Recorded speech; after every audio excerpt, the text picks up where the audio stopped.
justificar o domínio sobre a população africana e das demais colônias, através de motivos civilizatórios.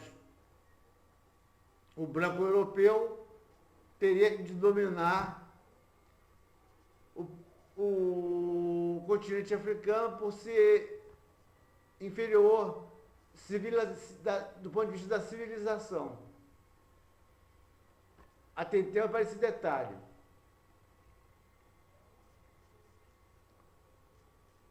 Gobineau formulou um pretenso racismo científico.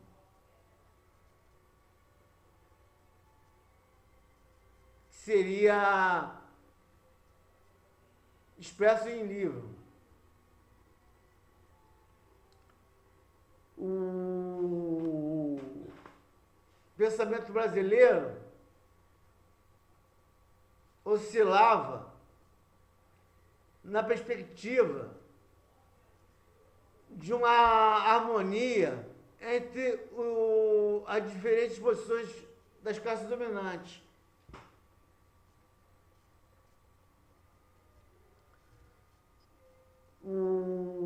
A filosofia de Victor Cousin, eclética, era a base do pensamento filosófico desse período. É preciso atentar para o sentido também da colonização, né? Mais voltada para a Europa do que para o próprio mercado interno e o povo brasileiro, que entrava numa posição subalterna na divisão internacional do trabalho. O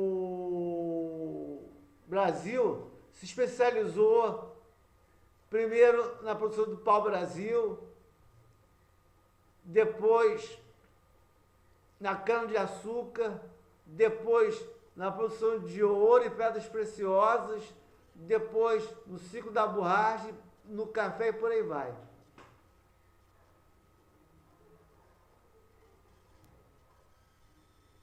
A industrialização se deu mais ou menos com a expropriação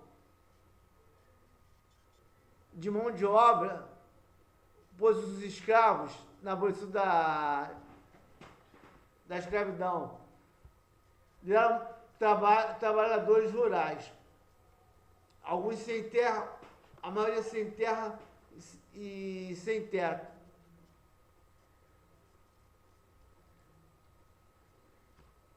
O processo republicano avançou contraditoriamente. Por um lado, foi um progresso em relação à escravidão, por outro lado, representou um atraso na organização das massas muito enfraquecido do ponto de vista da organização.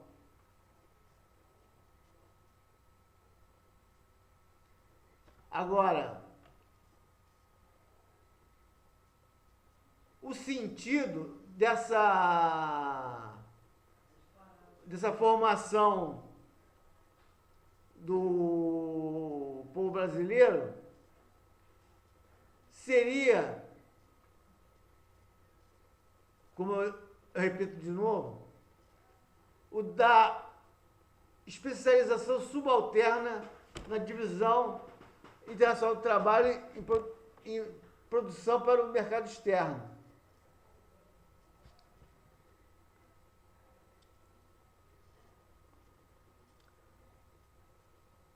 É nesse quadro, mais ou menos, que surge, no pensamento das elites, a ideia de que o povo não presta e os dirigentes são a última cocada do pote.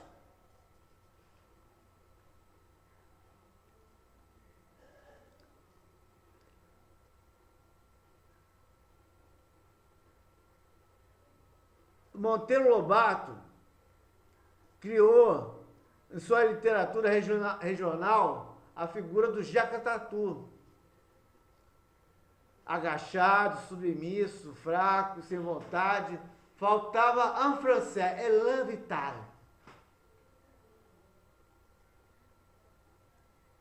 Mas ele depois veio a descobrir, com a reforma sanitária organizada por Oswaldo Cruz, a que ele aderiu, Monteiro Lobato descobriu que, na verdade, o camponês brasileiro estava doente, o trabalhador rural estava doente. Tinha amarelão, bicho de pé e outras doenças parasitárias.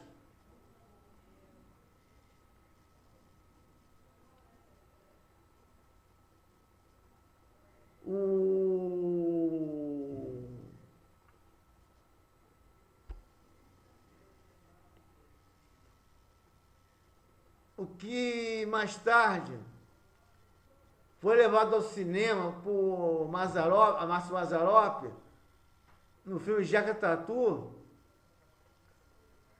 tem referências dentro da obra do próprio Márcio Mazzaropi, que é o Chico Fumaça, um malandro ingênuo, quase uma farsa de malandragem, de tão ingênuo que é. E, do ponto de vista internacional, a única personagem, segundo alguns, que o cinema legou para a história da arte, que é Carlitos, o Vagabundo. Carlitos, que foi criação de Charlie Chaplin, seria o vagabundo com intensa carga de humanidade, expondo todas as forças e fraquezas de um ser humano diante da adversidade da vida.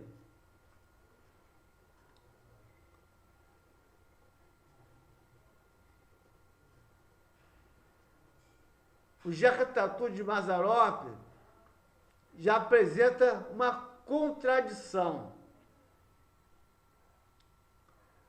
Ele é preguiçoso ou não gosta de ser explorado? E isso sim é contradição.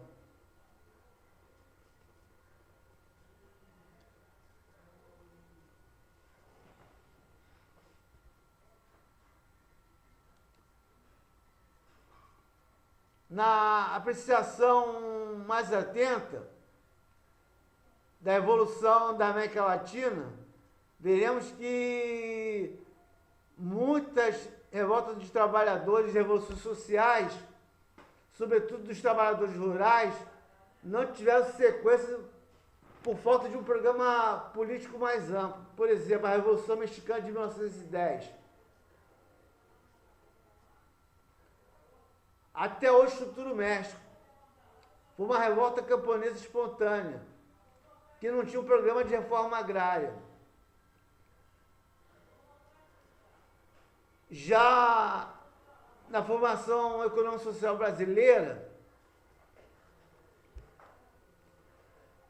a classe trabalhadora rural oscilou entre a alienação religiosa e a rebeldia do cangaço.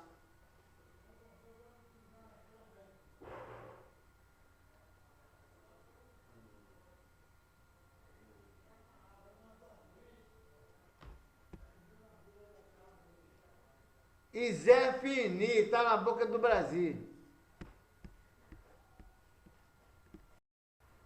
Um apêndice. As contradições das potências europeias na expansão colonial. O capítulo 24 do Capital, Acumulação Originária, mostra uma análise das contradições da expansão europeia comercial. Para contextualizar no caso brasileiro, precisamos voltar à história de Portugal, Espanha e Holanda. O rei Dom Sebastião morreu na Batalha de Alcácer Quibir em 1580. E o trono ficou vago, sendo assumido por Filipe, da Espanha.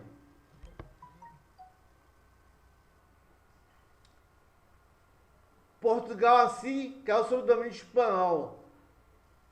E o Brasil também, como colônia de Portugal, caiu sob o domínio espanhol. Na época dos Filipes, o Brasil era espanhol. E a Espanha estava em guerra contra a Holanda.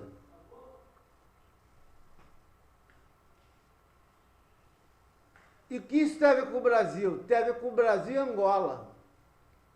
Os capitais investidos pelos holandeses, banqueiros holandeses, na cana-de-açúcar na Bahia e em Pernambuco, levaram, por medo de não ganharem o seu quinhão emprestado, aqui a Holanda invadisse primeiro Angola para ter uma abertura para o Nordeste, depois Bahia e Pernambuco. Isso mostra a inter-relação entre as nações, em uma escala global. Começa desde essa chamada globalização, começa desde a expansão comercial europeia, as contradições da potência europeia. E quando acaba essas contradições da potência europeia? Com a Primeira Guerra Mundial, com a Revolução Soviética. A segunda, surgiu um novo contexto do imperialismo, né? Um imperialismo hegemônico e um imperialismo estadunidense. Um imperialismo hegemônico que descoa a moeda por ter saído como credor do mundo, né? Todo mundo devia aos banqueiros estadunidenses. Um novo contexto surge. Esse seria o apêndice básico para complementar a guerra de conquista colonial que afetou os povos originários brasileiros, né? Os tupinambás, os chavantes, os guaranis, etc, etc, etc. São mais de 800 nações que desapareceram, sobraram umas 120, 200 mais ou menos.